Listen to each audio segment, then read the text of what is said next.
Hey, dailies across the world, I'm so glad you pressed play. Welcome to the Driven Daily Show, a show where we promise to keep you driven on a daily. My name is Randall, and today we have an extra special guest for you. Now, I don't know about you, but I need 5 to 10 seconds just to share with you who this gentleman is. So, are you ready? Are you ready? Let's go. So, this guest today is currently living in Calgary, Alberta, Canada. However, born in Cape Town, proudly South African.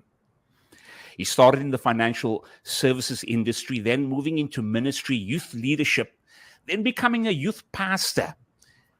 And they're transitioning there, becoming the Canadian lead facilitator at Young Eagles Leadership Academy right here in Calgary, Alberta. Whilst doing that, he became a music producer and artist. He's also the owner and founder at Creative Arts Music Academy, where they teach music and creative arts, and also the founder and senior pastor at Shekinah Living Word Center. But that's not it. He's also an author. Ladies and gentlemen, in the chat from South Africa and Canada, let's put our hands together for none other than Dr. Steve Stuurman.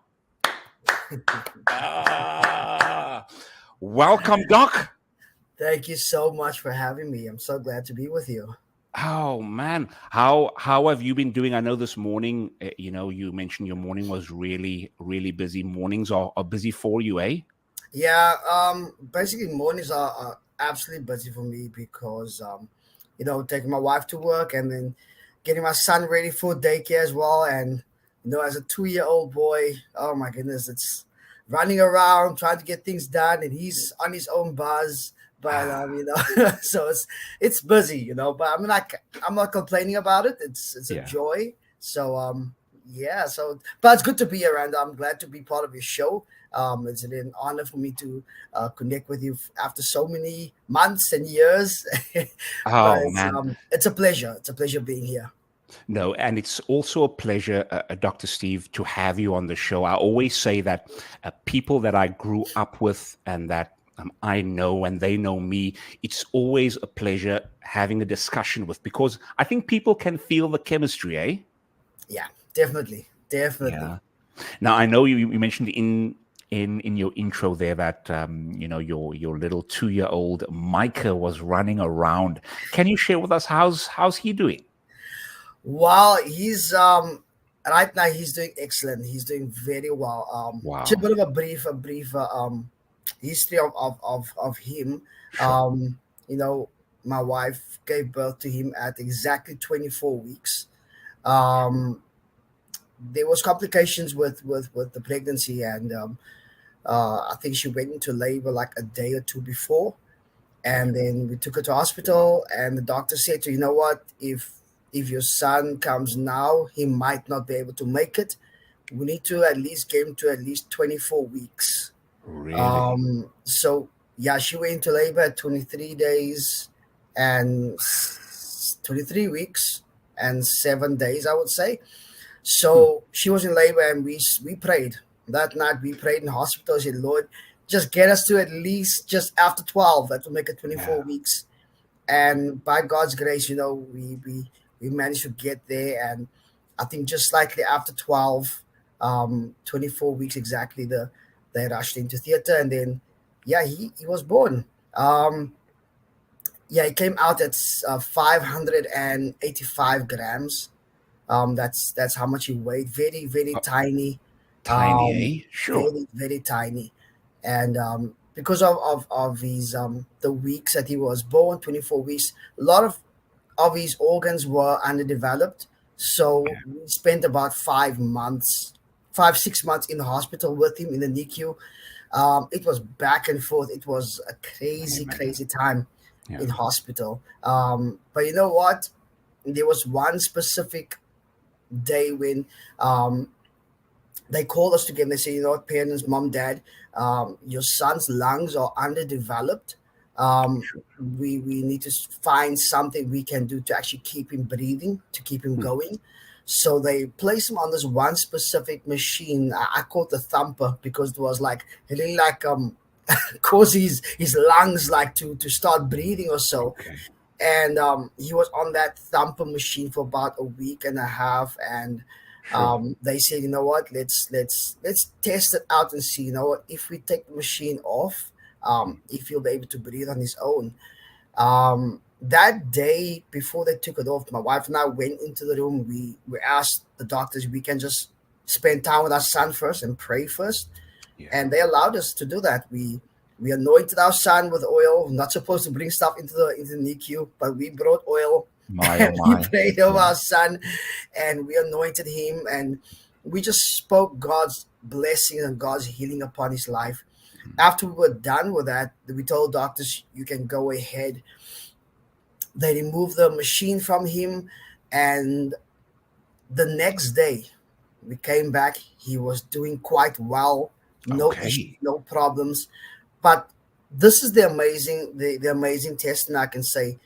One of the nurses came to us, and they said, "Mom, Dad, you know, I know we are excited to see the progress of what Micah has been through." She Mhm. said, "But I've noticed something very strange and something very unique." Okay. She said that your son's lungs were underdeveloped. It was bad. And when we thought that we can take the machine off, he's not going to survive. Hmm. That's what the nurse said. We didn't think that Michael will survive. We didn't think that Michael will pull through. Yeah. She said, but somehow, over the course of the night, something happened to him. Sure. They said it's like when they did some examination to see what's going on with his lungs and if it's okay, they noticed that the bad lungs that he used to have has somehow been replaced by functioning lungs. What? Sure. So Micah today, it's my Wow. goodness, it's a miracle to see what he's gone through, and Wow. for him to be where he is right now, active, proactively involved with so many things, advancing with so many stuff. You know, it's a Really, eh? blessing, and well, Wow. like I said, this is God at work. That's it. You know. My, what a testimony, Doc. I, I can only imagine what it must have been like in that week and a half that you mentioned, where Mhm. he was under the thumper and in the room. And what was that experience like for you? Now I know you mentioned, you were bringing the oil, you sneaked, you did something illegal there, but it worked out at the end. Yeah. But can you take us to that moment where, for that week and a half, what was that like on yourself and your wife? You know, we as a couple, you know, since the birth of Micah, Mhm. um, that's just one of the things that he went through. There are many other stuff Yeah. that he went through as well. He had laser on his eyes because his eyes were so bad he couldn't see properly. Even though we thought there was nothing wrong, the Mhm. doctors identified that his eyes was bad. So he had laser on his eyes. There's so Wow. many other stuff. When he was born, we couldn't go into the room. We couldn't touch him for a week and a half. Sure. He was in that incubator, covered in a bit of a like a plastic type of thing covering his body Mhm. because of his skin. So for us, in that whole process of time, the 5 months we've spent in the NICU with him, all we could do was just pray and Mhm. sing and thank God for Mhm. his life. That's all we did, you Oh know. my. And I must say this, you know, what kept us going and what kept us moving as a couple Mhm. was the mere fact that even doctors and nurses gravitated to be with us in our room. Really? They've In what never. sense? It's more like I would say, you know, they've never seen a couple that has being so proactive and praying constantly and singing constantly and Wow. having this joy upon their faces. That's what myself and my wife had. We're covered with joy, you know, even though we're facing all of the struggle and all of this situation with our son, we Mhm. never gave up. And the doctors they've never seen a couple that has constantly praying and constantly seeking God Sure. and constantly singing. And I think that is what gravitated quite a few doctors and nurses. The funny aspect about this is Ah, because we had primary nurses. Primary nurses are basically nurses that has been assigned to take care of our okay. son. So we had quite a few primary nurses that was taking care of our son during the course of the day, and one of them mentioned to us that there was somehow a kind of like a fight broke out in the nurses canteen because from the nurses What? wanted to be close to us to Ah, take care of Micah. And I think mm, I questioned. I said, Lord, what is going on? And I think mm. most of the nurses felt the love that we expressed towards them. Even with Wow. Micah in the incubator, we took time out to speak to the nurses, to pray for them, to Really, eh? counsel them. We found every opportunity to not focus so much upon Micah because we know that God is going to heal him. But there were other Wow. people in that NICU that needed something that we have. So we used every opportunity to Mm, spread the gospel, spread the word of God, show people that God still cares about them. And I sure. think that is what gravitated people to be closer to us as a couple. Doc, it sounds like in the midst of your own challenge, you were taking that opportunity. I don't mean to, this is not a laughing a topic right here, but I'm just amazed at how you've turned that situation into an opportunity to minister.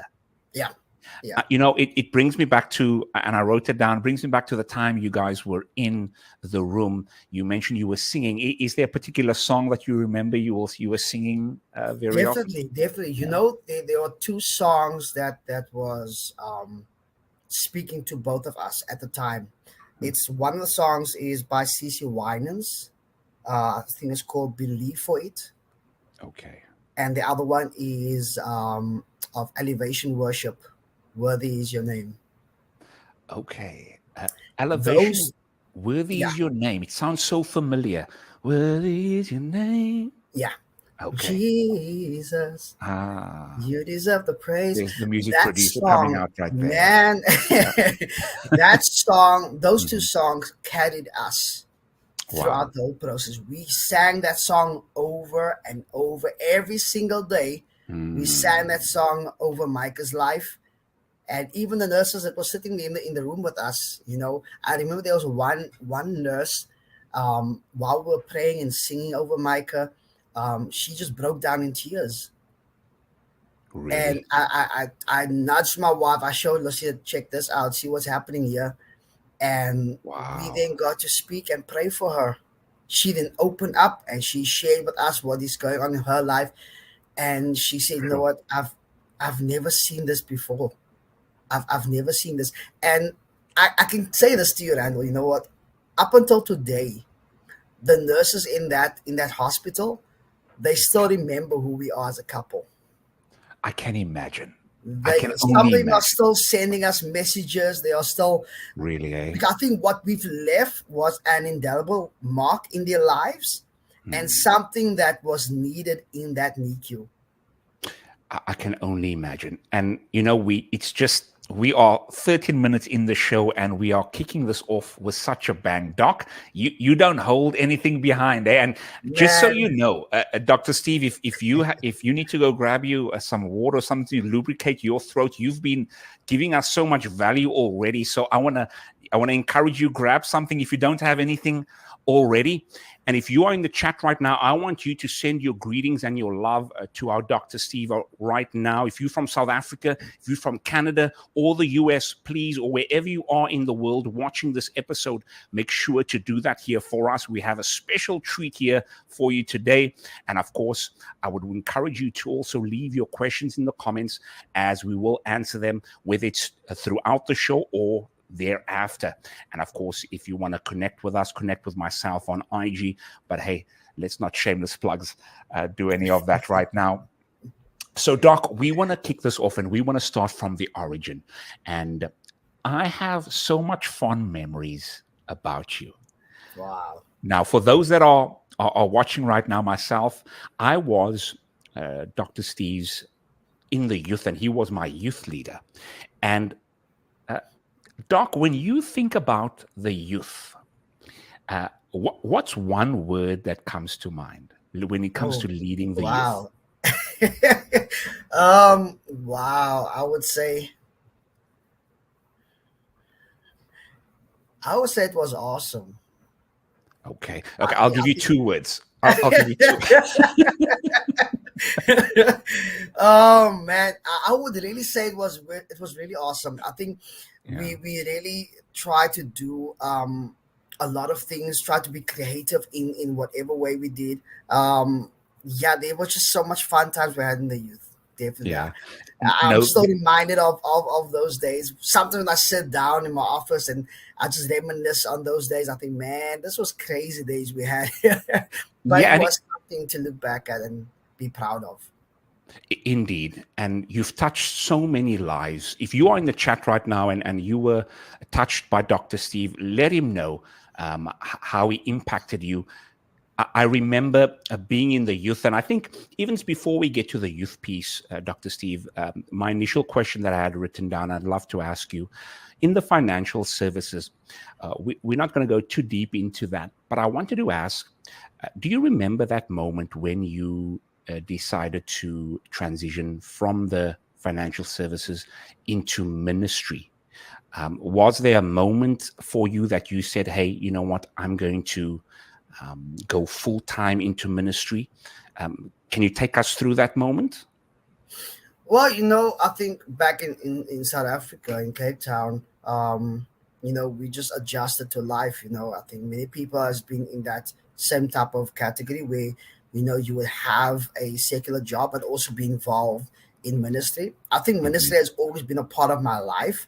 mhm, No matter where I go, I always tell people, even our church as well, I would tell people, even my leaders, I would say to them, wherever you go, whatever job you are in, don't just see it as a normal job, but see it as an mm. opportunity where you'll be able to share God's word.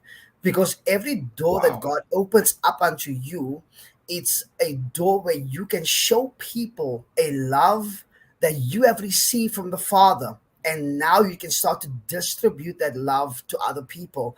And I said, Sure. every opportunity that you get, every job that you enter into, every workplace you enter into, don't just see it as just a job, but Hmm. see it as an opportunity. And I think for me, being in the financial sector and moving into ministry, it was just a transition of following my passion, following my drive, following what Okay. God has created me to do. And I think everything I've done in my life so far, when it comes to finances, the work in the financial world, it has somehow contributed to where I am right now, and also helping me with ministry, because now you can function properly. Mm, Now you know exactly when it comes to finances in the church world, how to do it, how to go about managing certain finances, because of the yes. experience that you have.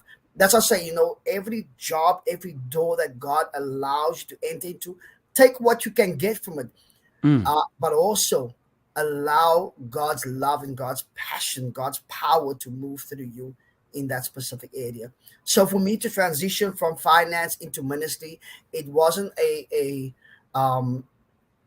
something that was, oh, what, I'm gonna be concerned about money, I'm gonna be concerned about how I'm gonna pay my bills. No, it's more like, God, you are the center of my life, and you yes. know where I'm going. So everything I'm doing it by faith. I'm doing it Mm. because I know where you lead me, you Mm. will feed me. Ah, come on. Where you, wow, where you lead me, he will feed me.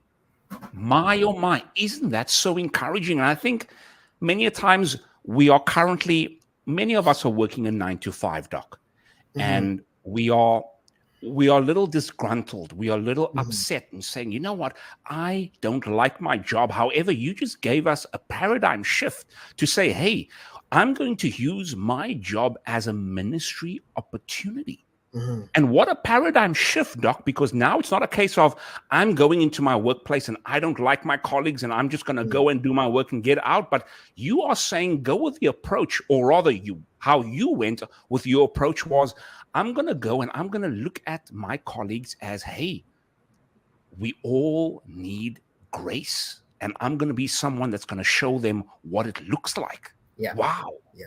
Yeah. I mean, like, this is what I did when I used to work at the financial institution in Cape Mm, Town at a company called SBV. Um, I saw like, God, what can I bring? It's not like what can the company give me. I see it in a way like, what can I do that okay. can bring a change in this company?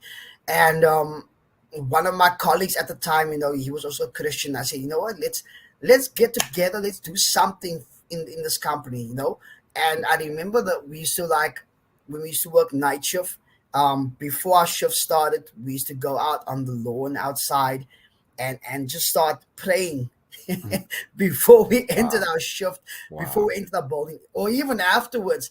We would go outside after 12, maybe 1 o'clock in the morning, and we'd walk around on the grass outside, and we would start praying over the company, praying over the building, praying Wow. over every person.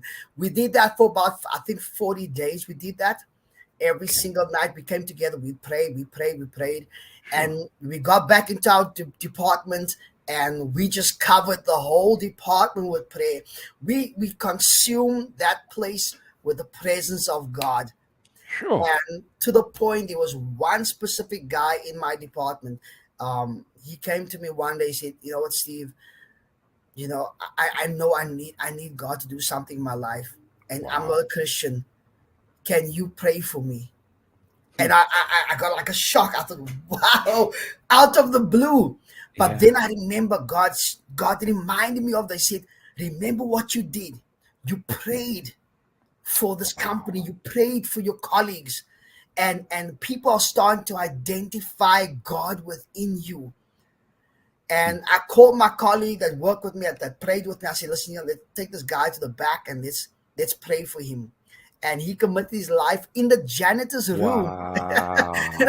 Praise In the the Lord. janitor's room. We Praise the prayed for this Lord. guy, and this guy committed his life to Christ. So every opportunity that you have, don't just see it as, oh, I'm in the job, oh, I'm here, I'm working for this. No, you Mm, have an assignment as a person sent by God to mm, bring a change in that specific place. Don't waste time. I think there was one specific guy, I think it was Rick Warren, on okay. one of his videos. He was talking about his dad on his deathbed, and his dad made a statement: reach one more Hmm. for Jesus, one more. And I Wow. think that has become part of my mandate in life. Try and reach one more. Do Sure. whatever you can to reach out to one more person. Hmm. That's how we change the Wow. world. Doc, what a powerful story of how that guy just all of a sudden said, "Hey, can you pray for me?" I'm sure he felt that there was something different about you and that other gentleman that Hmm. was in that same office. Yep. Yep. And I can just imagine the feeling you must have felt when he asked you, "Can you pray?" Was it expected for him to ask? Was he the type of guy that always chatted with you? What was the type of guy he was? Nope. Nope. He wasn't. Yeah, he was more of the party going guys. Wow. Very much into partying. Okay. It was just out of the blue, just like Sure. it just happened. And I thought, wow, God, thank you for this. Here's someone that came to us. It's Yeah. time to do what we have to do. It's so powerful. It brings me to one of the core tenets of a driven daily, which is the fifth tenet, which is energy influences, and it reminds me so of yourself, Doc, where your energy in that office was so powerful with the Holy Spirit that it Mhm. influenced him to walk over to you and ask you, to pray. So it's so key, Yeah. being in the Spirit. And thanks for sharing that with us. If you are blessed right now and you know Dr. Steve or you don't know him at all, share with him your love and let him know that he's adding a mega value to you right now. Now, Doc, moving from the financial services now into the ministry. I know you started leading as a youth leader. Do you remember the moment, Doc, where you were given the mandate to be the youth leader, and your first night with the youth? Were you feeling excited? Were you feeling nervous? What do you remember that moment when that particular moment? I know it's a while. I know it's a while back. Wow, yeah, that I think the first time they actually asked me to actually lead the youth, um, I think it was back in 2004. I think, yeah, 2004. I Wow. think I was excited about it because I think at the time, um, I would say, we were like, I think we were like three of us. We used to like not travel a lot, but used to go around different youth groups at the time. Uh, and three of my friends and I, three of us, we used to travel with a black Golf, Okay. and we used to go around to different. Why are you laughing there with a black golf? Oh man, at that time, I remember we were running out of gas, and one of my friends, a guy that drove the vehicle, he said, let's go put in gas, and we only had five rand at the time. Okay. So I can imagine 5 rand in in 2004. It gave us a lot of mileage, I would say. You know, but 5 rand in the car, man. Memories, eh? But that carried us. That carried us. But you know what? We managed to go around, visit different youth groups, and we interacted with many different people as well. There's one specific place we used to go a lot to every Friday night. It was called Joy Cafe in Goodwood. I For those remember that that. remember Joy Yeah. Cafe, Ping we pong used tables and everything. yeah. So we used to go a lot there every weekend, and we connected with a lot of youth groups. So when the opportunity arrived and was given to me to take over our youth ministry in our church, it was more like a natural streamline, I would say, because I was Okay. really doing something, and this was just to enhance what God was about to do in my life and where God's taking me to. So I was really excited about it. I was nervous, I would say, about it because I wasn't sure what's going to happen next and how I'm going to go about doing ministry. But Mhm. I just trusted God, and I believe what God has orchestrated in my life, as the word Mm. says that God orders your steps. So I Mm. believe that everything that God has given to me was ordered by Him. So yeah, that's I can't remember exactly what happened, but I know I Yeah. was excited. No, it just shows that it sounded like it wasn't a unnatural move for you to have made. It Mhm. sounded so like a natural Yeah, yeah, transition from being in the youth all the way yes. into a youth leadership. And you know, I see a trend happening here, Doc, where in the financial industry, you trusted God, you Mhm. had faith, you were very much in His Spirit, and then when you moved into the youth leadership, it was like, you know what, you are trusting God, you are having faith, and then it really begs the question, Mhm. and this is kind of where I'd like to kick things off, especially with the Driven Daily Show and it being under the umbrella of being driven. Looking at you as someone that knows you, or looking at you as someone that doesn't know you, you come across as an individual that has unlimited faith, unlimited ambition. Now, I know where that comes from, and I'm sure the listeners knows where that comes from, and you have shared it. It comes from God, right? Mhm. But can you take us to the point of how did you establish that relationship with God for you to be able to have had that unlimited faith and unlimited ambition? Because there are people that are watching this that is wanting that that that faith, that undoubted faith, and we just wanting to peek behind the curtains to see how did that relationship start, Doc, with you and the Lord? I would say it's Mm, prayer and worship. That okay. that's the main aspects for me to continue doing what I'm doing, for Mm, me to have unwavering faith, I would say. Mm. Um, that is what caused me to see beyond my limitations Hmm. and see what God can do in the supernatural. For me, it's more like once I get into the atmosphere of prayer, I let go of myself. I let go of my limitations. I let go of myself in God's presence and say, God, you know what? This is what I want you to do for me. I cannot do this, Mm. so I need you to do it on my behalf. Um, and Wow. when I saw God do certain things in my life, when I saw how God started working, that just increased my Mm. prayer time. When I saw God perform miracles, that increased my prayer time. Mm. It also caused me to enter into a time of worship, and even now, Randall, Mm. I want to say this, um, being the pastor of our church here in Calgary, I've been trusting God for a lot of things to happen. Hmm. I said, Lord, I want to go way beyond what I have been doing, what I have been seeing. I want to move into a realm where I want to see the impossible become possible. Wow. So when your prayer time pushes you to seeking more of God, Hmm. when your worship elevates you into a realm of possibilities, Hmm. then your faith, it just goes out of the door. There's Okay. nothing you can say, oh, I'm limited to this only. You go beyond everything that life puts in front of you. Wow. So if I could just repeat with what you just said very briefly, you said two things: your prayer life and your worship life was the backbone to your unwavering faith. Hmm. Wow. Yeah, yeah, yeah, Wow. yeah. And I must say, when it comes to like I say, as even as a pastor of this church, I've been trusting God for great things to happen, and I did everything.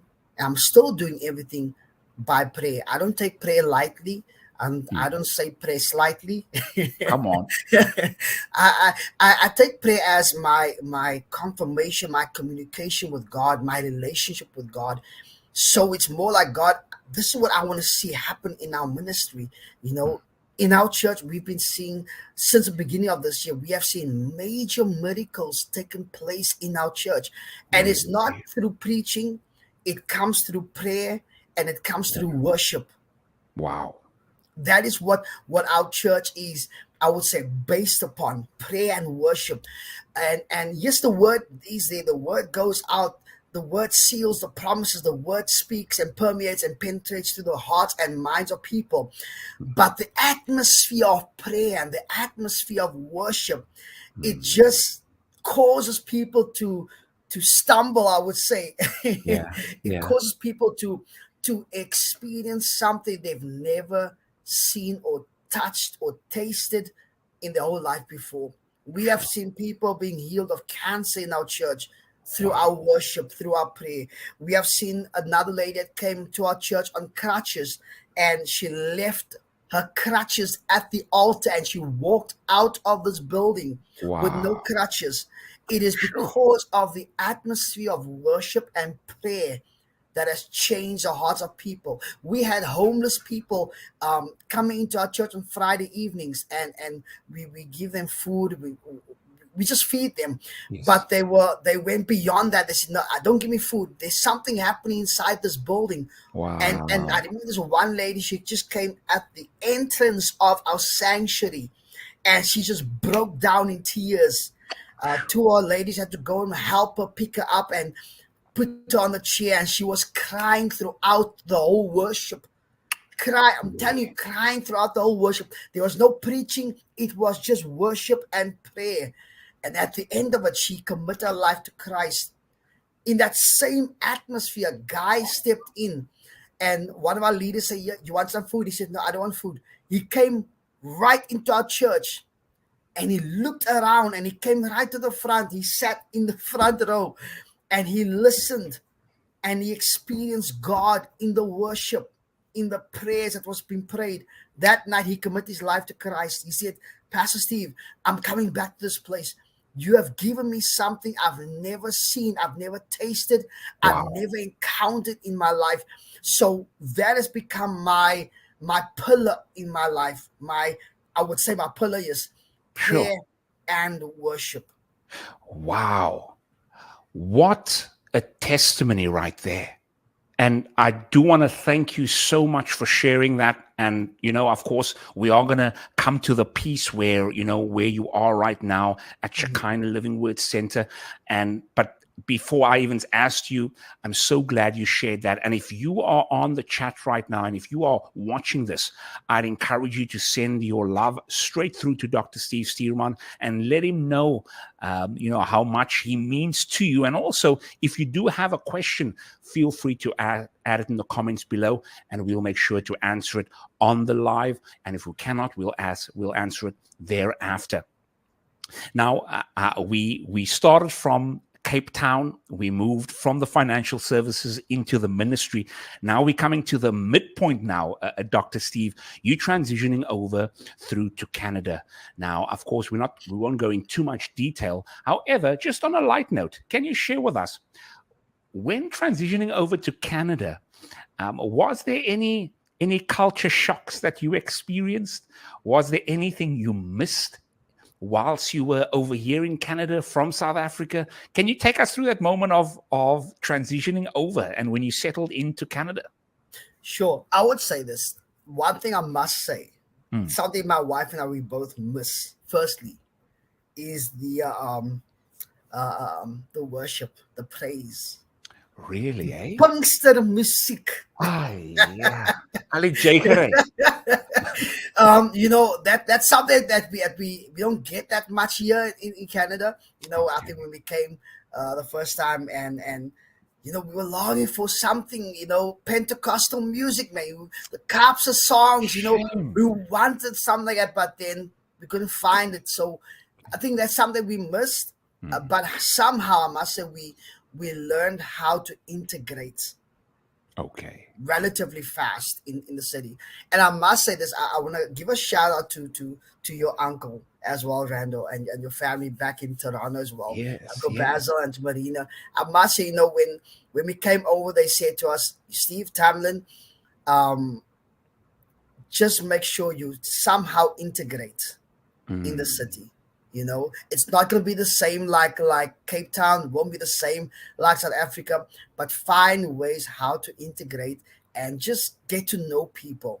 And I okay. think with that information they've shared with us, my wife and I, um, we just integrated. We just forgot about where we came from and just got involved with what's happening in Toronto, what's happening in Canada, and we just fell in love, and to the point where people start to appreciate both of us. Really. We just, yeah, I would say, it wasn't a cultural shock, I would say. It was Okay. more like, embracing something different and seeing a different side of God's ministry, seeing a different side of Okay. of what church is about. Because sometimes we are so mindful of one specific way of how we do church, but here it's more like a cultural break. It's something diverse. It's something that you need to expose yourself to.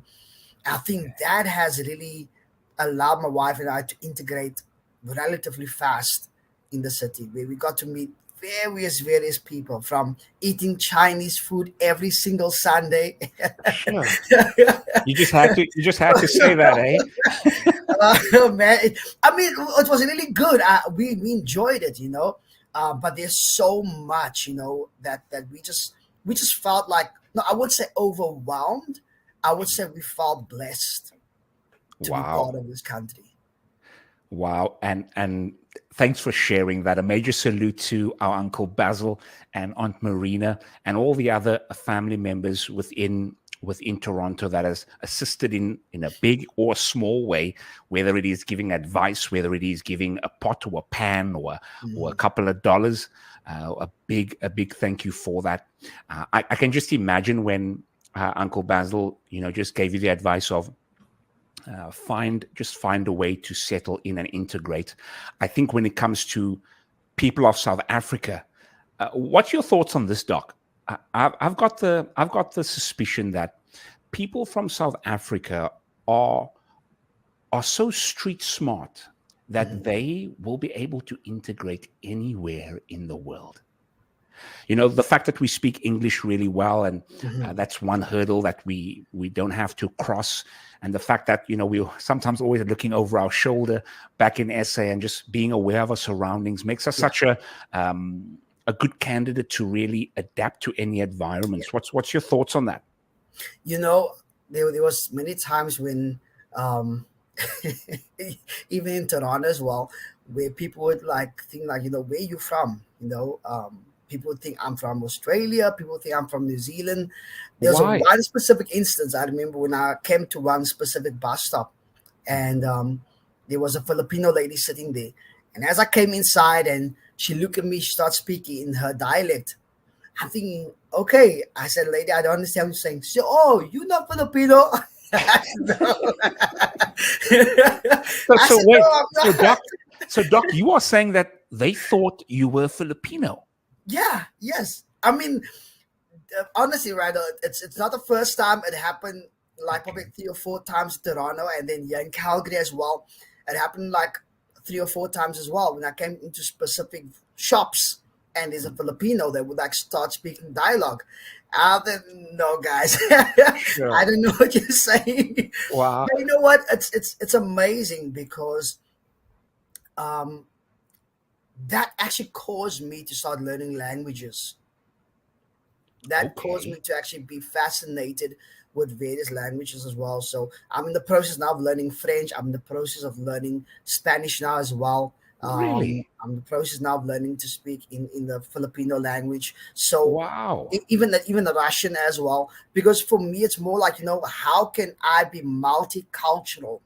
Hmm. I want to be able to relate to every person. You Wow. know. Uh, uh, So mhm. yeah.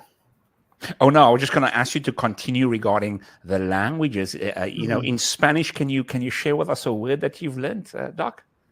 Soy El Paso Steve. What does Estoy that mean? aprendiendo a hablar español un poco. Okay, and what does that mean? What you just Okay, said? so I just said I'm Steve and I'm learning to speak Spanish just a little bit. Wow. You know what?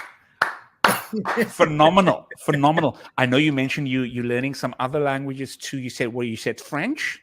I haven't really touched on it yet, but I'm Okay, learning that. I'm just learning like a few phrases like bonjour and okay. yeah, just getting to learn a few Getting things. to learn, eh? Yeah. I'm not sure if I told Comment this. ça va? And what does that mean? Oh, that That means means how are you doing? how you doing, right? Yeah. Um, I'm not sure if I told the story before, but I know my first time in Canada, and my cousins took me to the CNE. I'm not sure if you remember the CNE. Yep. Yep. And in the CNE, there's a lot of stalls, and there was a stall there with some interesting guitars. You know those tin guitars with the Mhm. strings? They have like tin guitars. And there was an Asian lady sitting there, and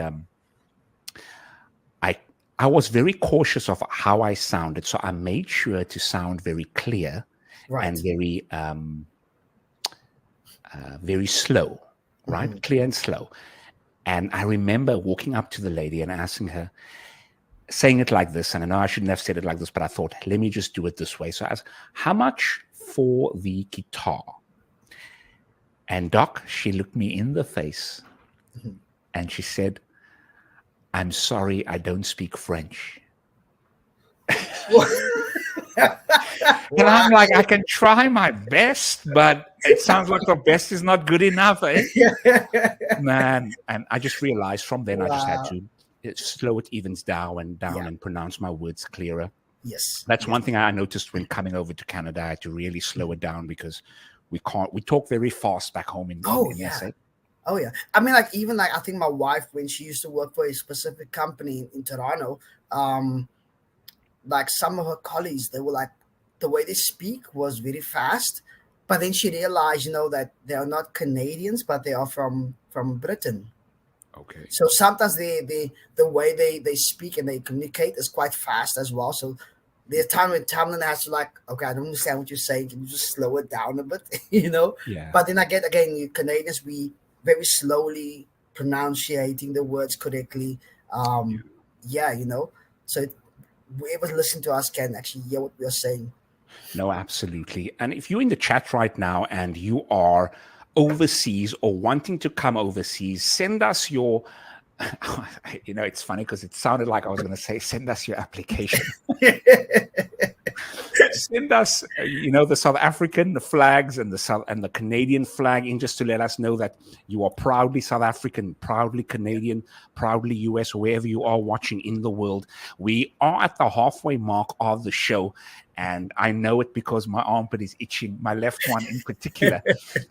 Doc, as the show is called Driven Daily, for many of us, if not all of us living on this planet, we've all went through a moment in our lives where we weren't motivated, we weren't driven. Was there a specific time in your life where you were feeling that way? And can you take us to that moment, and can you share with us, what happened for you to transition out of that undriven state to now being in the driven state that you are in? It's a very good question, because I was just pondering on that specific question.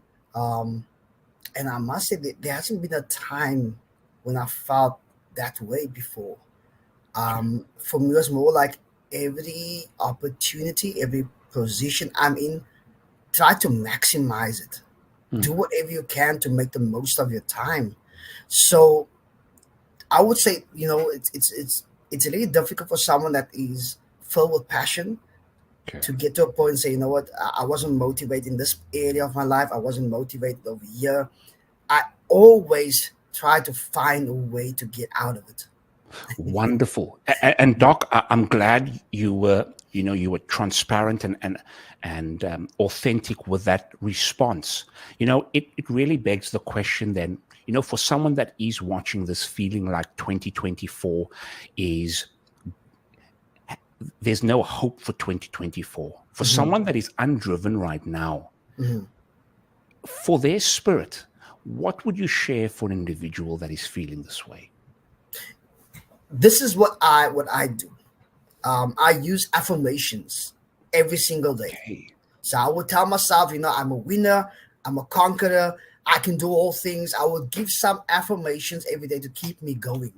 You need to find that type of place in your life where you can speak to yourself and say, you know what?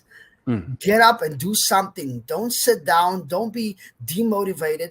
mm, Find something to do to get yourself moving.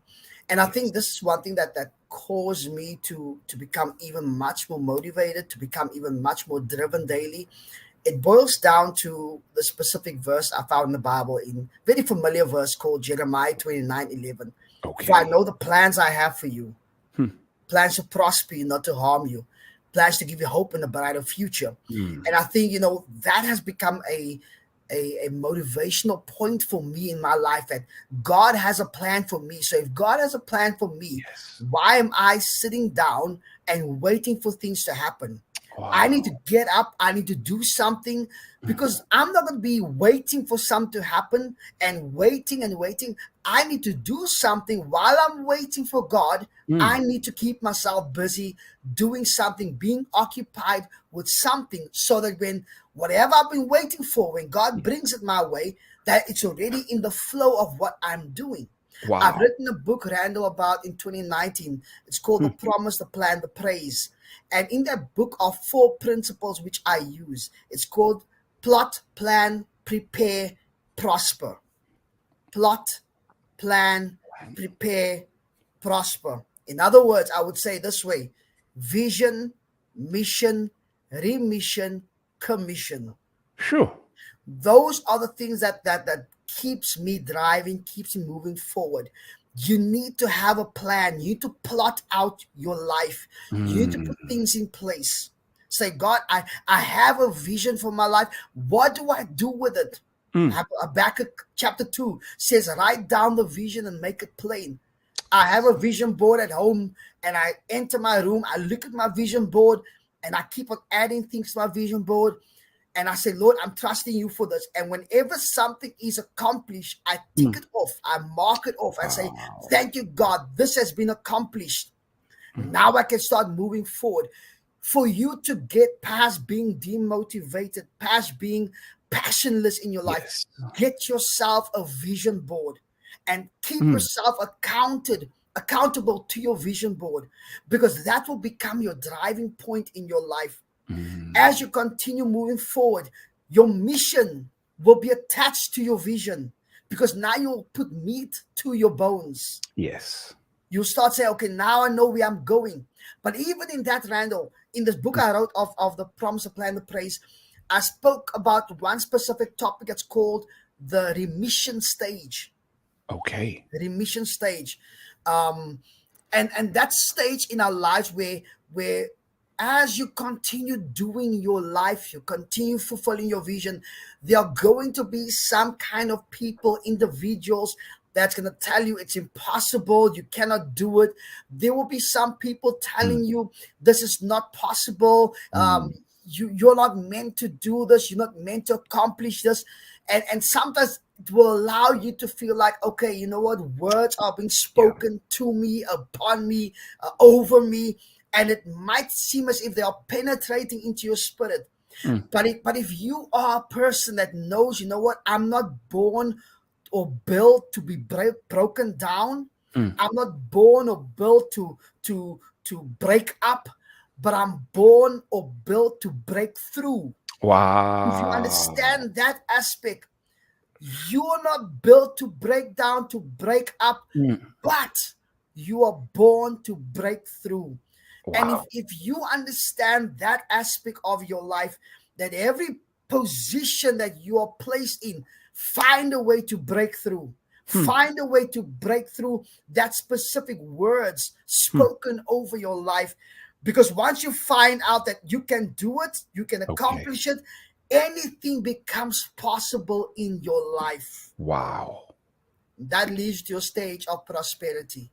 That leads you to a stage of Sure. commission. That leads you to a stage where you will see what you've been waiting for has now come to fruition in your life. Wow. What a journey. You've given us so much to digest right there, Doc. It's so encouraging. Moving into the new here, starting with a vision. You mentioned to us, Doc, you still have a vision board. You still have things you are wanting Yep, to accomplish. And here yep, we are sitting with no vision board, not accomplishing even half that you have done, but you still have a vision board. yep, It's so encouraging for me, Doc. yeah. You And I know? think that that's something when I came to Canada, I had to put something in place. I Okay. had to put, like, God, I'm going to a new country. I'm moving with my family. What can I do? I'm not going to waste time. I need to be productive with Hmm. every moment that I have and Hmm. not waste it. I don't Wow. want to fall in the category of individuals that could have done it, that would have done it. No, for me, it's more like, let's do it. Don't Wow. waste time. Whatever opportunity you have, Sure. go for it. Achieve it. Push yourself. Even if you don't get to it, Hmm. as long as you know you tried your best to achieve it, you have that spirit of not giving up. And I keep on saying this to our church all the time. That's Okay. what I say. Those three B's. You're not born to break down. Hmm. You're not born to break up, Hmm. but you're born to break through. Wow. Your spirit has a breakthrough spirit. Sure. So when you understand that I can break through in any specific place, then I know impossible things becomes possible in my life. Wow. Rand, I want to go back again to what I mentioned earlier on. I used to work in the banking industry, but in Toronto, I used to work for a place called Bank of America. Okay. And I never told people, I don't tell people I'm a Christian. I don't tell people I'm a pastor. I don't say that. I don't put my title out there. For me, it's more like you have to see Christ within me. So you Okay. can be attached to God and not attached to me. So Okay. I used to work in this one specific Bank of America in Toronto, and when I entered the place, I used to work there for like a year or so, and in that whole process, I made such a huge mark and a huge change in that place. Wow. One lady came to me, said to me, Steve, I don't know. I don't know where you come from. I don't know what's keeping you motivated. She said, but every single day you enter into this building or enter into our department, there's a smile upon your face. She Ah, said to me, when you smile, it causes the whole department just to feel jolly and wow. excited. They said it was one day I wasn't at work because I was feeling ill, and they were wondering, okay, where's Steve? Where is this guy? She said that one day of you not being there, it felt as if the bright lights that was there has been taken away. Sure. She said, so whenever I step into the building, whenever I step into the department, it's just motivating to them. That is what driven does to you. That's Mm, what passion does in your life. That mm. is what a person that has a vision for his life, that's what it does to other people. It sparks joy, it sparks motivation, it sparks a huge excitement in the atmosphere, Yes. because people want to be attached to someone that is driven, that has a vision, and that Mm. knows what needs to be done. Wow. And it's crazy, Doc, because some people might look at you and think, this guy's putting on a front. This guy's he's Ah, pretending to man. be happy. But I always say, Doc, just give it time. They will see years Yep. go by and we are still the same individual. And it sounds like you've remained that individual from the financial services, from SPV all the way to the financial services in Bank of America, and bringing you now to your latest mission, Doc. And Mm. that is being the founder and lead pastor at Shekinah Living Word Center. Before we get there, Doc, I just want to say thanks to all those that are currently watching. We do appreciate you giving us your heartbeat. You could have been anywhere else, but you remained here. We are 56 minutes in, and it's a big joy for me to interview my good friend and brother, Dr. Steve. So, Dr. Steve, you are currently at Shekinah Living Word Yeah. Center. You are the founder at the establishment right now. This can probably be its own podcast on its own. However, if you can share with us, what's the journey been like at Shekinah, and currently, what are you most excited about working on in your Okay. ministry? Yeah. Awesome. So our ministry started back in 2020. We launched our ministry in the middle of COVID COVID, in eh? August. Sure. We are COVID baby. Yeah. um, but you know what? We've seen God's blessing upon this ministry. We've never stopped. We never closed our doors at all. Our church Okay. continued to flourish. We continue to move and to grow as well.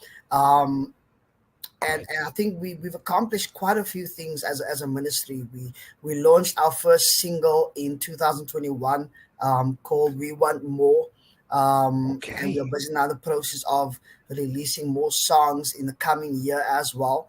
Um, we've Doc, before you also, yeah, continue, I know you were going go to ahead. say a whole host of other things too, but let's just acknowledge that you released a single, and that single, um, is it currently out right now? Where can we Yes. purchase it? And what was that process like releasing it? Man, Yeah, you know that song right now you can find on YouTube, you can find Spotify, you can find iTunes as well.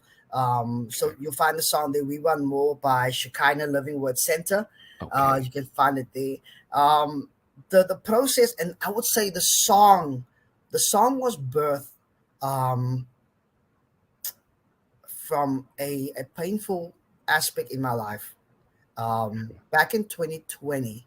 So moving to Calgary firstly, in 2018, my wife and I we were pregnant, and in July 6, 2018, we had our first loss of our son Elijah.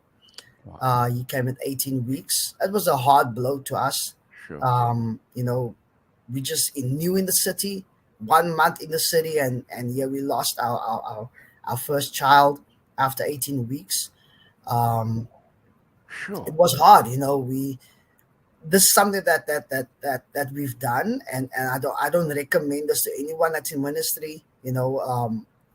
when we lost our son, I just pushed myself in ministry and forgot about the pain that I went through, the suffering that we went through, and we just poured ourselves in ministry, which was really wrong of us. We haven't had time to heal with that.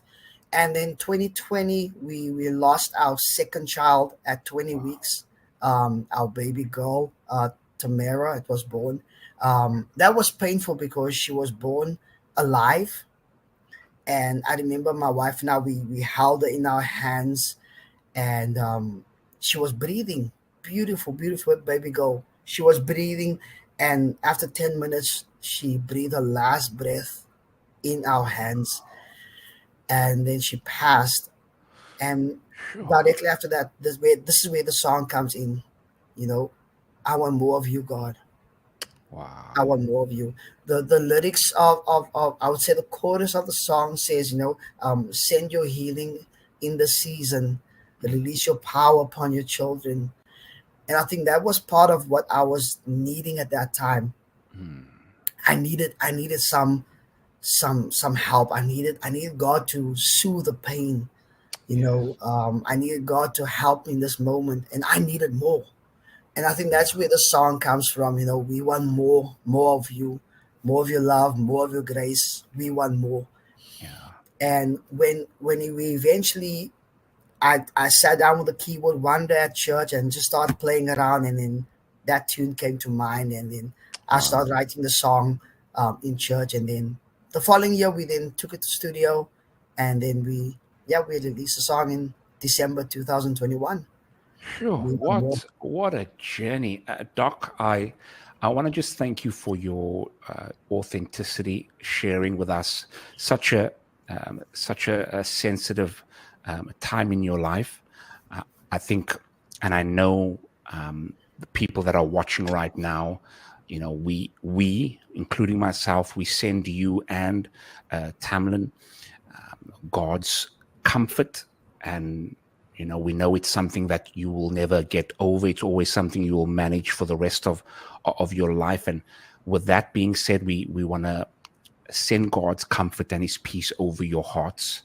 At the moment, releasing that single, how are you doing, Doc, in terms of everything, specifically the loss?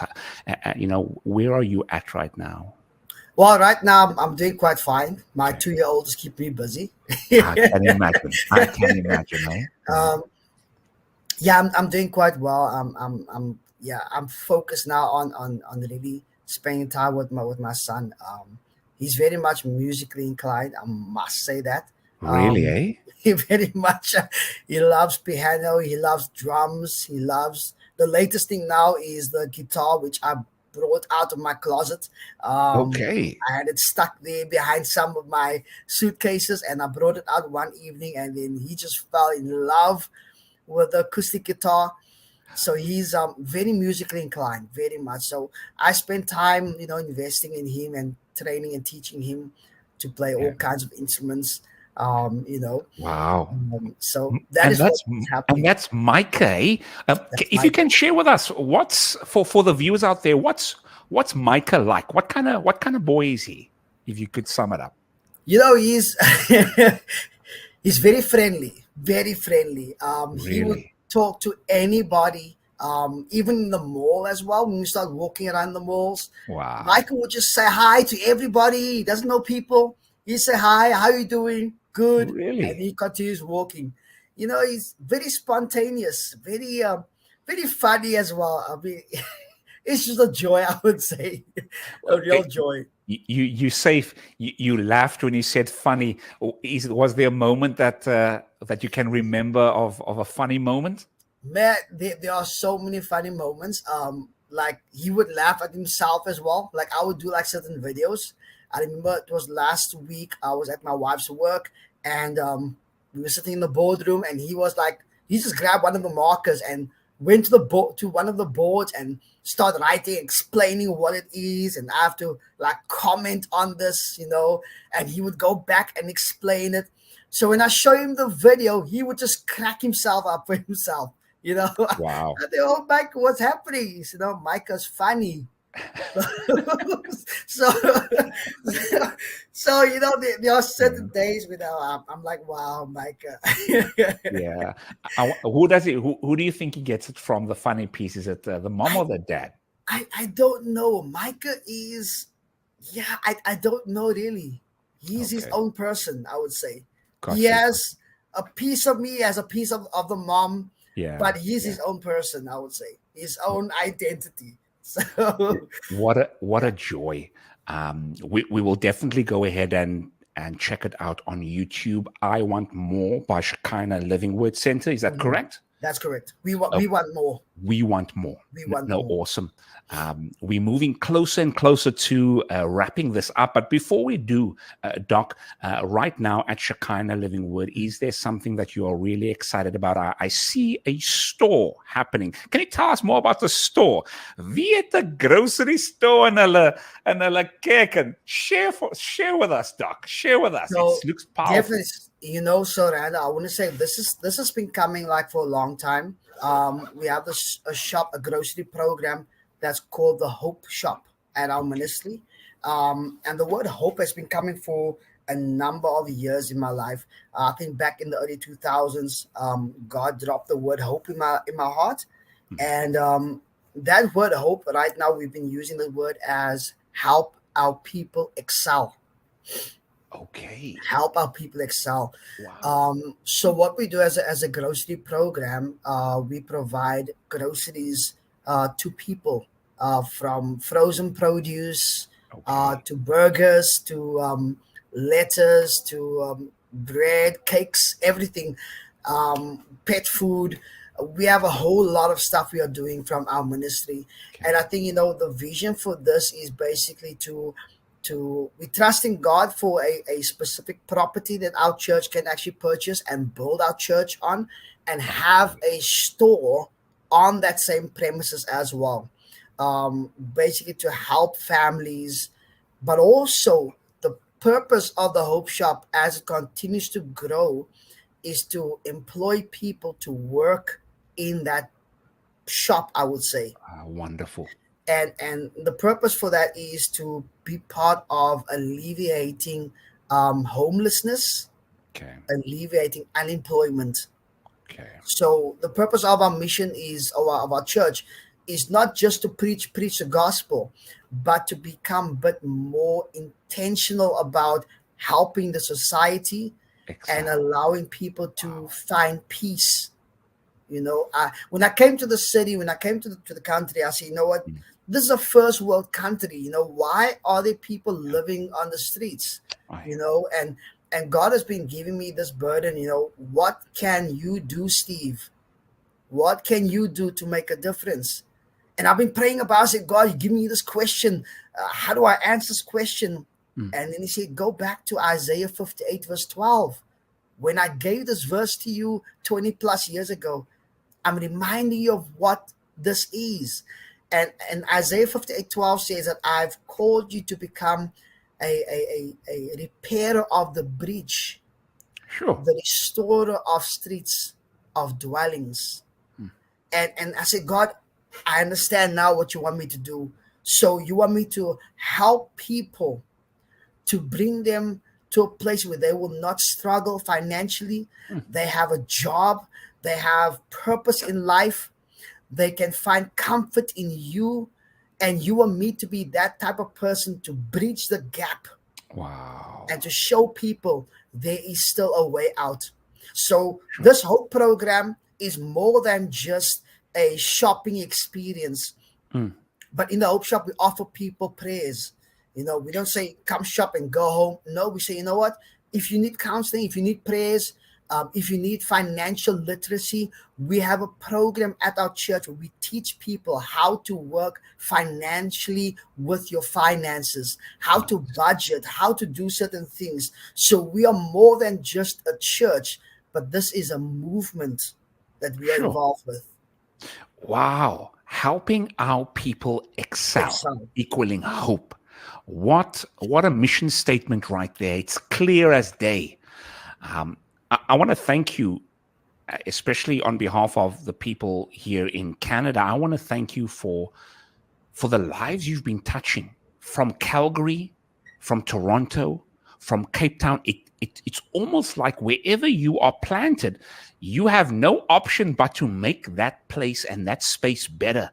So a major salute to you, and thank you for being obedient to the work of the Lord. Now that's enough of me preaching. I want to get to the rapid fire questions, and I just want to thank you for also answering all those questions in such authentic detail. So, Dr. Steve, I'm going to get my questions quickly up here.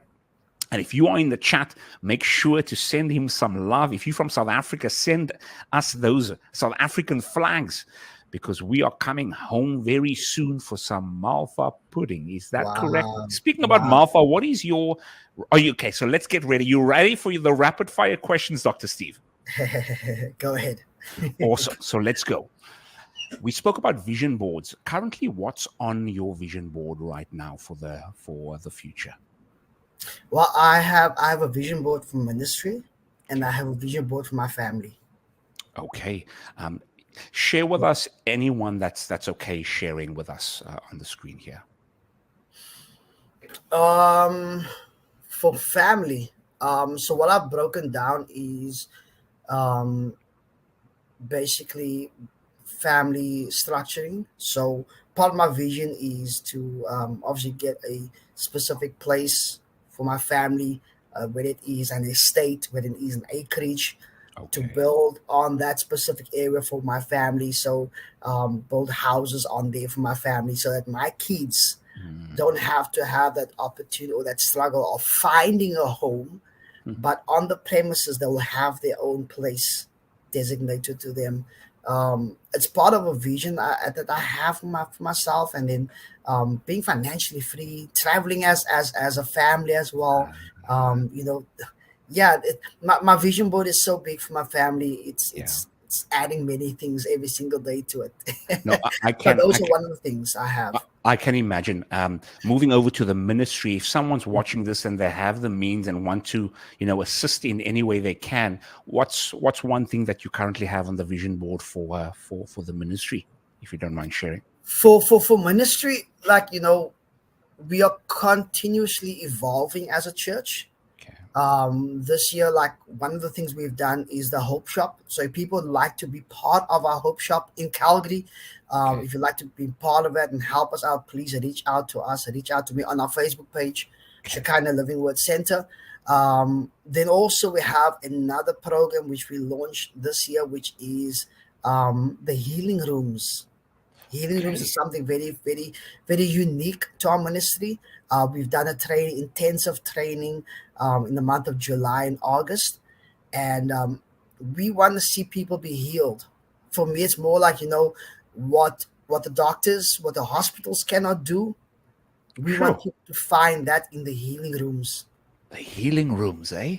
That's what we are doing right now. And I must say, Randall, because of what God has been doing in our church, with all the different healings that's been taking place in our church since the beginning of the year up until today, this healing room has just enhanced our ministry to the point that we want people to encounter God, encounter your healing. Don't wait for a conference. Don't wait for some major seminar to happen. Don't wait for major events to take place. Don't wait for Benny Hinn to come to your country.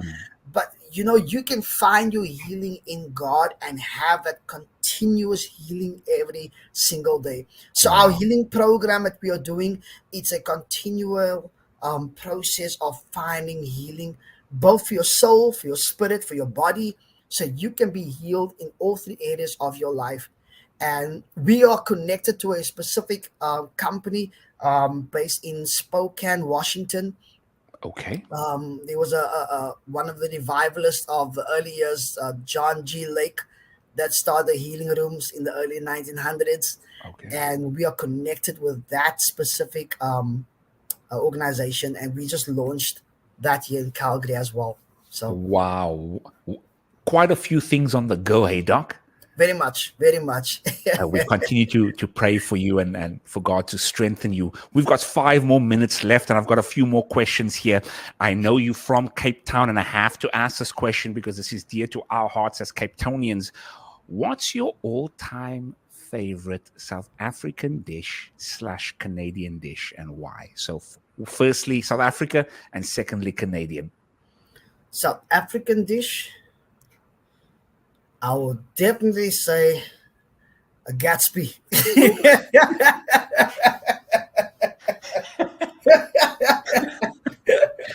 I mean, come on, as colors, that's the main thing for us as colors. We can never go without Gatsby's. It's You can be a that's something. reverend. You can be a motivational speaker. You can be an author. You can be a music producer. You can be a lead pastor of a mega church. However, the Gatsby will never. Gatsby is that's the main thing, man. But What kind of Gatsby though, Doc? Yeah. What kind of Gatsby though? Oh, steak. Okay. Steak Gatsby, definitely. Sure. That was unexpected. No doubt, steak. Sure. Okay. Moving over to Canada now. Is there a dish that you really enjoy here in Canada? I must say, Randall, I haven't really enjoyed, I wouldn't say enjoyed. I wouldn't say there's one specific dish that that's a favorite, because we integrated so well. So we tasted everything from Indian to Chinese to Filipino, to Nigerian. There's no specific Canadian dish that I can say, this is what I love. We just love everything. You sound like you enjoy Chinese just based off your earlier comment where you said yeah. Definitely. There's one specific dish that I love. I love eating. I think it's at the Filipino restaurant. It's like a soup dish. Very, very, very Is tasty. It pho? Yes. Pho, Okay. yes. Yeah, very, very good. I know it comes with noodles, and then it also comes with, you can choose either like a chicken or a beef. Yes. Do you remember which one you enjoyed? Yeah. For me, I would always go with beef. Okay. Always beef. With that wonderful. With that broth. Oh man. I know it's so, especially in winter. Oh man. So we got that nailed out of the park. So now this question, you may have not thought of this question before, but I'd love you to try your best to answer this one. Okay, Doc? I know that one of your favorite artists is this particular individual right now that I'm going to say. If you had to have a private dinner with Kirk Franklin, come on, what question would you ask him? Wow. That's a good question. That's a good question. I would say what. I haven't thought about that question. Now, that's a good one. It's a good one. It's a really good one. Sure. There's so many things I would ask Kirk Franklin. Perhaps let me ask you, what made you gravitate towards Kirk Franklin the way you have? It's the time when I got saved. His music just spoke into my spirit at the time. I think it was with Kirk Franklin and the family at that time, yes. And his music just spoke deeply into my soul. I think there was a moment in my life when my parents went through a divorce, and I think it hit me so bad. I was facing my final year in high school, and one of the songs that caught my attention, actually two songs of Kirk Franklin, was My Life Is in Your Hands. Mm-hmm. And there's another song from his old CD, A Letter to My Friend. Okay. Those two songs really spoke deep into my heart, but also kept me going. Really? It kept me going. So yeah, I mean, there's so many questions I would love to ask Kirk Franklin, but yeah. No, I hear you, and I think it'll be a whole night conversation. Absolutely. And I think you just answering the question of how he impacted your life, I think that was worth listening to. Absolutely. Mhm. My final question on my end, because you were my youth leader and because you were on many countless camps back Wow. with Doc's Mission, can you share with us a time, a funny moment or a memorable moment of any of the camps that you had that comes to mind? Wow, Randall. I remember there was one. Okay, this might be a bad one, but there was one specific camp we went on with the leaders of Doc's Mission, and I remember I was sitting in this one specific dome with some of the elders in our church, and one of the elders actually had false teeth in his mouth. So before he went to bed, he took it out and he actually put his false teeth in a jar of water. And then they called everyone to come down. And then this elder took his teeth out of the water and then put it back in his mouth. And then he left. And there was another elder that came out of the washroom and he said, "Oh man, yeah, I'm so thirsty right now." And he saw this jar of water. No one told him. He just grabbed it and he started drinking on it and he drank the water. So What? afterwards, we said, "My brother, what are you doing? That jar was actually meant for someone else's teeth." So man, that was fun. That was just very funny at the moment. Oh man, yeah. My wow, So, that's literally the spoken word right there. It's a exactly. wow. But I I mean, can like just imagine what the taste we was had, like, eh? I had such. There was so many funny times we had Yeah. on camps. Yeah, there's just countless days. Countless. I remember us just chilling with a guitar and playing and making Uh, up funny songs and just making songs on the spot with a guitar.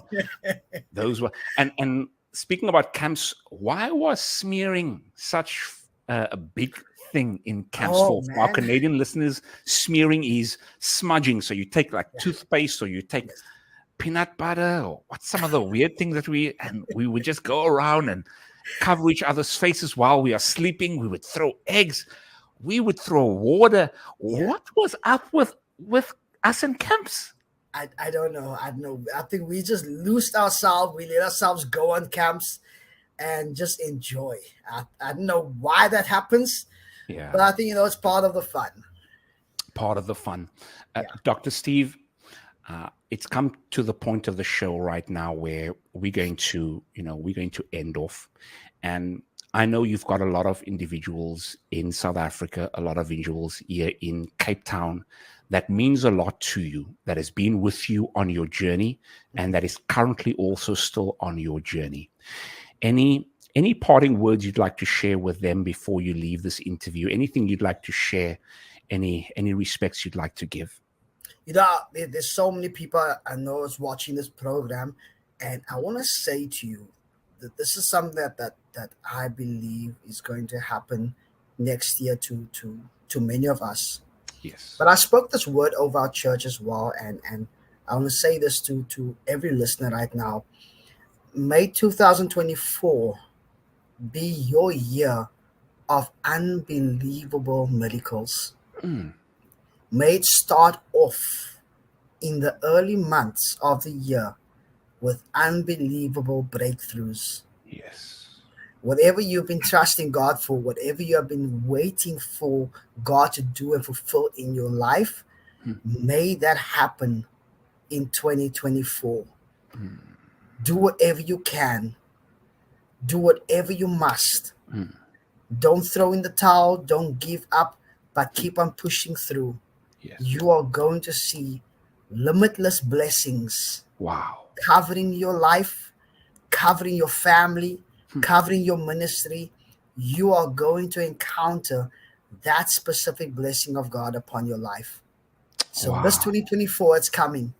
And thank you for watching this program. But remember, this 2024 will be a year to remember that God has broken through into your situation and Amen. into your life.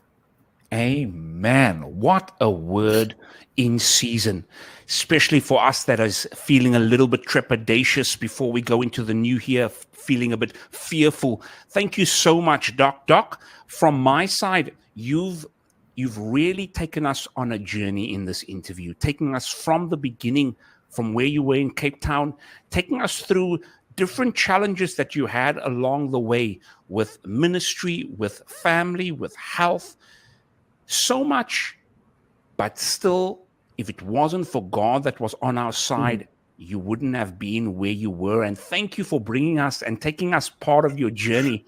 And from my heart to yours, Dr. Steve, know that I love you and know that we will continue to just make the Lord's name bigger and bigger and bigger every chance we get.